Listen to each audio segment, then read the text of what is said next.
अल्लाहुम्मा सल्ली अला सय्यिदिना मुहम्मदिन व अला आलि सय्यिदिना मुहम्मदिन व बारिक वसल्लम। Daily Islamic network YouTube channel पर आप सबको खुश आमदीद। ये वाक़या है मुल्क तंज़ानिया का और एक बुज़ुर्ग का वाक़या है कि जिसे सुनकर इंशाअल्लाह ताला हमें बहुत सारा सबक हासिल होगा कि हमें ज़िंदगी में क्या करना चाहिए और हमारी ज़िंदगी का मकसद क्या है, अल्लाह ताला ने हमें किस लिए दुनिया में भेजा है। एक बुज़ुर्ग जो कि बड़े परहेज़गार, बड़े नमाज़ी, बहुत ही ज़्यादा नमाज के पाबंद, मस्जिद में जमात के साथ वो नमाज़ पढ़ा करते थे।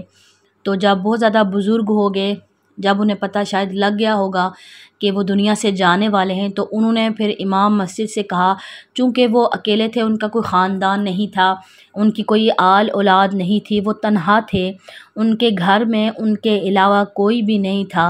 उनकी औलाद में से उनकी औलाद अल्लाह ताला ने उनको अता नहीं की, वो बिल्कुल तन्हा थे, अकेले थे।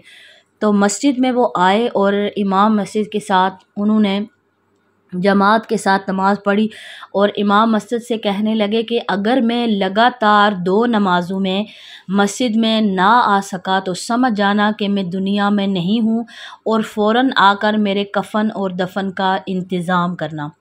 तो इमाम मस्जिद ने उनकी बात सुनी और अनसुनी कर दी, लेकिन उनके जहन में ये बात बैठी हुई थी। उन्होंने उस टाइम इतना गौर नहीं किया इस बात पर। उन्होंने कहा कि आई गई कर दी, यानी कि एक कान से सुनी दूसरे कान से निकाल दी।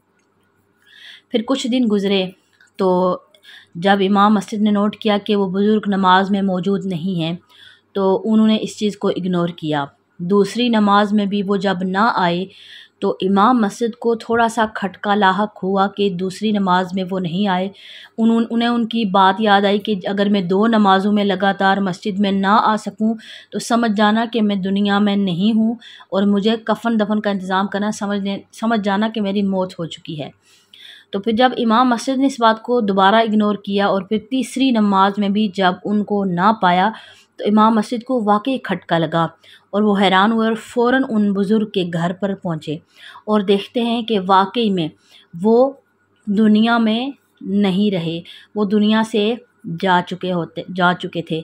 ऐसे लोग होते हैं नमाज़ी लोग जो अल्लाह वाले होते हैं कि उन्हें इतनी नमाज की पाबंदी है, वो भी मस्जिद में, वो भी जमात के साथ, इतना बुज़ुर्ग होने के बावजूद भी, फिर भी वो क्या करते कि नमाज मस्जिद में आकर अदा करते। तो आज हमें देखना चाहिए कि हमारे पास पहले एक वो दौर था कि जब लोगों के पास नमाज जमात खड़ी करने के लिए मस्जिदें नहीं हुआ करती थी।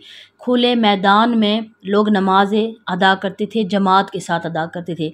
तो आज देखें आलीशान मस्जिदें बनी हुई हैं, हर तरह की सहूलियात मौजूद हैं नमाजियों के लिए, ठंडा पानी, गर्म पानी, एसी तक, सर्दियों में हीटर तक, यानी कि हर सहूलत मौजूद है। लेकिन उन सहूलतों होने के बावजूद भी लोग नमाज नहीं पढ़ते, नमाज को मिस कर देते हैं जमात के साथ। नबी पाक सल्लल्लाहु अलैहि वसल्लम ने इरशाद फरमाया कि मेरा दिल करता है कि जो लोग इशा की नमाज़ छोड़ें जमात के साथ, मेरा दिल करता है कि मैं उनके घरों को आग लगा दूं।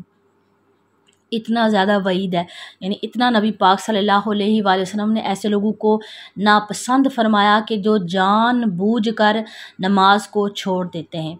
मस्जिदों में अच्छे भले हैं, जब अल्लाह ताला पूछेगा, सवाल करेगा, सामने अपने खड़ा करेगा, पूछेगा कि जमात के साथ नमाज पढ़ने में तुम्हें किस चीज़ ने रोके रखा था, तो क्या जवाब देंगे? क्या हमारे कारोबार ने हमें रोका रखा था?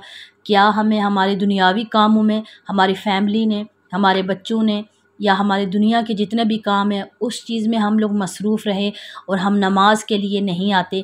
क्या बहाना होगा? उस टाइम कुछ बहाना नहीं होगा, हर चीज़ हमारे ख़िलाफ़ गवाही देगी। हमारे हाथ, हमारी ज़ुबान, हमारी आँखें, हमारे पाँव, यहाँ तक कि नाखून तक भी हर चीज़ गवाही देगी कि ऐ अल्लाह ताला, पाँव कहेंगे कि हम बिल्कुल सलामत थे, अल्लाह ताला तूने सलामती के साथ हमें इन्हें अता किया था, हम सलामत थे। टांगे कहेंगी हम भी सलामत थी, ये बंदा चल सकता था, मस्जिद में जा सकता था, लेकिन ये नहीं गया।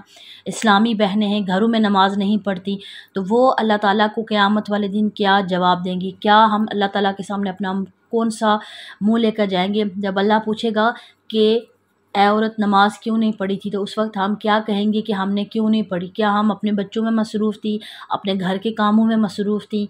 हम कहाँ पर मसरूफ़ थी कि हमने अपनी नमाज टाइम पर नहीं पढ़ी? तो हमारे पाँव, हमारे हाथ, हर चीज़ हमारे ख़िलाफ़ गवाही देगी। पाँव कहेंगे, हाथ कहेंगे, अल्लाह ताला तूने हमें सलामती के साथ दिया था इस आदमी को, इस इंसान को, इस औरत को, इस मर्द को, लेकिन इन्होंने इनका इस्तेमाल करके नमाज नहीं पढ़ी, नमाज को छोड़ दिया। तो मेरी आप सबसे रिक्वेस्ट है कि ज़िंदगी में कुछ भी हो, कभी भी नमाज ना छोड़ें।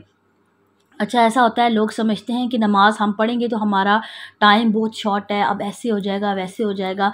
आप यकीन मानें, बहुत सारी बहनें ऐसी हैं जिन्होंने मेरे साथ अपनी स्टोरियाँ शेयर की, और वो अपनी मैसेजेस, जब जब कोई भी मुश्किल होती है तो मुझे मैसेज करती हैं, बात करती हैं मेरे साथ। तो वो कहती हैं कि हम लोग जॉब करती हैं जहाँ पर, तो वहाँ पर हमें सिर्फ़ 15 मिनट की ब्रेक मिलती है। 15 मिनट की ब्रेक के जिसमें हम लोग सिर्फ़ खाना खा सकते हैं, उसके अलावा हमें अपने काम, ऑफ़िस वगैरह के काम करते हुए हमें खाना खाने की परमिशन, खाना पीने की नहीं होती है। लेकिन हम लोग क्या करती हैं कि उस टाइम 15 मिनट में, बजाय इसके कि हम खाना खाएँ, दुनिया का काम, तो हम क्या करती हैं कि उस टाइम नमाज़ पढ़ लेती हैं। वो कहती हैं कि आप यकीन मानें कि हम नमाज़ पढ़ते हैं तो हमारा काम इतना आसान हो जाता है, और हमारी ज़िंदगी में इतने वक्त की बचत हो जाती है। आप खुद कभी हिसाब लगा लीजिएगा, आज़मा लीजिएगा कि जिस दिन आपने नमाज को थोड़ा लेट किया, आपने किसी दुनिया के काम के लिए, आपका वो काम कभी भी मुकम्मल नहीं होता है। मैंने भी ये ज़िंदगी में तजुर्बा किया। मैं सोचती हूँ कि अच्छा, मैं ये पहले दुनिया का काम है, इसको मैं जल्दी-जल्दी निपटा लूँ और फिर मैं नमाज़ पढ़ लूँ बाद में। लेकिन हुआ ऐसा है कि वो हमारे काम कभी भी कंप्लीट दुनिया के नहीं होते। अगर हो भी जाएँ तो उसमें बरकत नहीं रहती। तो आप नमाज को प्रायोरिटी देंगे तो आपकी गायबाना अल्लाह की गैब से मदद आएगी, और आपको इतनी अल्लाह ताला सेहत दे देंगे कि आपकी दुनिया के जो काम हैं वो आपके खुद ब खुद होते चले जाएंगे। आपको पता भी नहीं चलेगा, खुद ब खुद आपके सारे मामलात सेट होते जाएंगे। तो नमाज कभी भी ना छोड़ें मेरी बहनें, आप कभी भी नमाज ना छोड़ें। ज़िंदगी में आप चाहती हैं कि आप डिप्रेशन का शिकार ना हों, एंग्ज़ायटी का शिकार ना हों, और आप किसी किस्म की टेंशन में ना आएँ, परेशानी में ना आएँ, मुसीबतों बीमारियों में ना आएँ, नमाज शुरू कर दें। नमाज आप जिस दिन 5 वक्त की शुरू होगी, उस दिन आपकी ज़िंदगी में खुशहालियाँ आना शुरू हो जाएंगी इंशाअल्लाह ताला। और कोशिश करें कि बाकी ज़िंदगी की जितनी भी नमाज़ें हैं, उन सारी नमाज़ों को आप मुकम्मल करें और क़ज़ा नमाज अदा करें। हर नमाज के साथ आप एक नमाज क़ज़ा ज़रूर अदा करें। इस तरह आपकी बाकी, और अल्लाह ताला से सच्ची तौबा करें ताकि क़यामत में हम जाएं तो अल्लाह ताला का हमारे ऊपर अपना ख़ास करम हो। मुझे उम्मीद है कि आज की वीडियो आपको पसंद आई होगी। वीडियो अच्छी लगे तो बाकी इस्लामी बहनों के साथ इसको लाज़मी शेयर करें। अस्सलामु अलैकुम व रहमतुल्लाहि व बरकातुहू।